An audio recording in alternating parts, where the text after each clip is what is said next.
Oke, Assalamualaikum warahmatullahi wabarakatuh. Selamat pagi, selamat siang, selamat sore, dan selamat malam. Saat ini kita telah masuk ke sesi 3 ya, mata kuliah Pendidikan Matematika 1. Nah, hal yang kita bahas kali ini adalah pembelajaran matematika di sekolah dasar.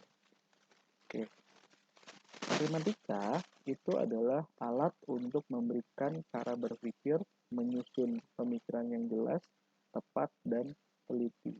Jadi, matematika itu adalah sebuah ilmu ya atau sebuah pembelajaran yang menuntut cara berpikir, di dalamnya itu menyusun pemikiran yang jelas, tepat, dan teliti.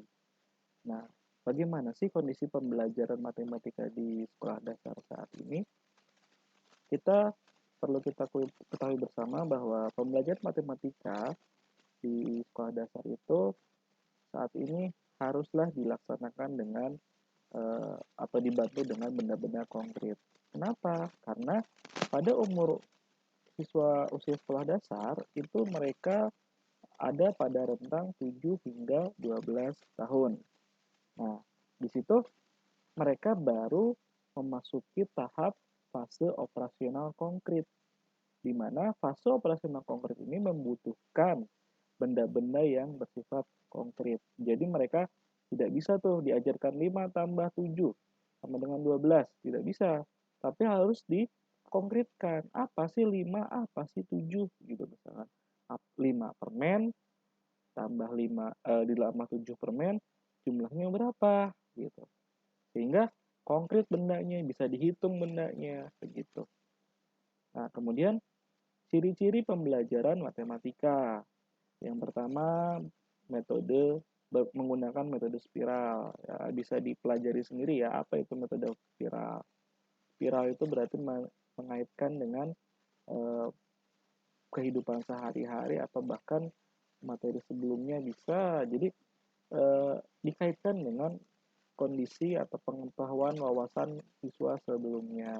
Bertahap, ya pertama penjumlahan, pengurangan, pembagian, perkalian.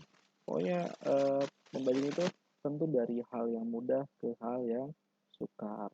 Kemudian menggunakan metode induktif. Nah, ini pembelajaran matematika memang dilaksanakan melalui metode induktif. Hal ini karena eh, dalam pencarian kebenaran itu nanti penyimpulan itu akan dilaksanakan di akhir ya. Kemudian menganut kebenaran yang konsisten. Ya, hal yang dikatakan benar oleh matematika itu konsisten, tidak berubah-ubah gitu. Dimana misalkan 5 tambah 5 ya, akan jumlahnya akan 10. Gak mungkin suatu saat 5 tambah 5 jadinya 11 atau 12 gitu. Nah, kemudian idealnya pembelajaran matematika itu disajikan secara bermakna. Makna di sini ya tadi, contoh misalkan ya tadi ketika apa namanya sesuai dengan fase berpikirnya, bermakna di sini bagaimana siswa itu memaknai 5 tambah 4 sama dengan 9. Kan apa sih 5? 5 tuh gimana sih gitu. Nah, berarti 5 itu apa? Oh, ternyata 5 itu misal 5 jari. Nah, 1, 2, 3, 4, 5. 5 jari ditambah 4 jari. Berapa jumlah jari keseluruhan? Tuh. Tapi kalau 5 tambah 4, apa 5? Gitu kan, apa 4? 5 dan 4 itu sebenarnya abstrak. Angka 5 dan angka 4 itu abstrak. Jadi, makanya perlu dikonkretkan agar menjadi bermakna. Nah, kemudian hal yang harus menjadi perhatian dalam pelaksanaan pembelajaran matematika siswa tentu ya tadi harus disesuaikan dengan karakteristik siswa, fasenya, kondisinya, dan guru juga harus mempersiapkan dengan matang ya, alat bantu ya, tidak lupa alat bantu juga hal yang penting di mana alat bantu ini bisa menjadi alat bantu hitung di pembelajaran matematika. Proses belajar, ya gaya belajar seperti apa, metodenya seperti apa, dan sebagainya. Dan matematika yang disajikan, itu juga harus jelas gitu, matematikanya, pembelajarannya seperti apa. Kemudian pengorganisasian kelas. Nah, ini tentu kelas yang misalkan dalam satu kelas itu terdiri dari beberapa karakter anak ya. Ada yang mungkin lari-lari, ada yang mungkin eh, diam dan sebagainya. Nah ini jangan sampai saling mengganggu gitu. Maka dari itu perlu adanya organisasi kelas, pengorganisasian kelas, pengaturan kelas, gitu, agar tidak saling mengganggu dan tercipta suasana belajar yang kondusif.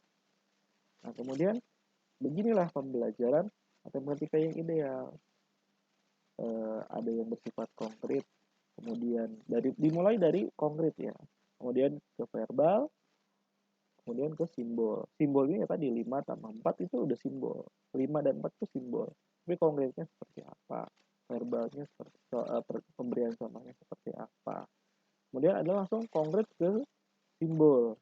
Nah, itu berarti eh, bisa digunakan pada anak usia atau kelas 4, 5, 6 ya, atau kelas tinggi ya.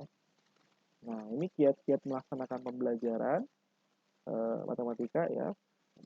Yang pertama, mulailah dari apa yang diketahui anak. Ya karena yang belajar siapa? Anak gitu. Jadi awali dengan apa yang mereka tahu. Gitu. Ajak dari pembelajaran yang mereka tahu. Misalkan contoh, kita mau belajar tentang penjumlahan gitu. Tidak usah langsung 2 tambah 3. Misalkan kamu punya uang 2.000, kemudian orang tua kamu memberikan lagi uang 3.000. Ini sekarang jumlahnya berapa? Nah, itu kan diawali dari keseharian anak, dari hal-hal yang diketahui oleh anak. Sajikan matematika dalam suasana yang menyenangkan, jangan menegangkan ya, karena tadi matematika itu butuh ketelitian. Nah, dari itu guru idealnya menyajikan pembelajaran yang menyenangkan. Kemudian beri siswa kesempatan sebanyak-banyaknya untuk berbicara, bekerja, menulis, dan mengenai matematika. Ya, berilah mereka kebebasan untuk berbicara, bertanya ya, termasuk di sini, dan juga bekerja. Jangan hanya eh, yuk kerjakan 10 menit kumpulkan. Nah, mereka nanti akan tadi tidak tenang dalam dalam mengerjakan gitu. Gunakan bahasa yang familiar. Nah, tentu dalam berkomunikasi, pembelajaran apapun itu perlu menggunakan bahasa yang dipahami oleh anak ya. Kemudian padukan matematika dengan pelajaran yang lain. Ya, jadi misalkan tadi soal IPS atau soal uh, ya banyak hal ya. Apalagi sekarang juga kita pembelajaran kurikulum 2013 itu telah menganut sistem tematik ya. Jadi memang wajib dipadukan dengan pembelajaran atau pelajaran yang lain gitu. Kemudian manfaatkan teknologi. Apa teknologi ini itu bisa kita manfaatkan. Bahkan tidak disalahkan juga ketika menggunakan kalkulator asal pada tempatnya ya. Kemudian gunakan media yang mudah diperoleh ya. Media pembelajaran itu banyak kok yang bisa jadikan media pembelajaran matematika. Bisa gundu, bisa kelereng, bisa gundu sama kelereng sama ya. Maksud saya bisa gundu, kemudian ada lidi misalkan gitu. Nah, kemudian biasakan menyelesaikan permasalahan matematika dengan pendekatan problem solving. Nah, disinilah inti matematika. Karena matematika itu identik dengan pemecahan masalah gitu. Oke, mungkin cukup sekian pertemuan kali ini. Silakan dibaca lagi materi-materinya. Sampai ketemu di sesi berikutnya. Selamat pagi, selamat malam, selamat sore, dan selamat siang.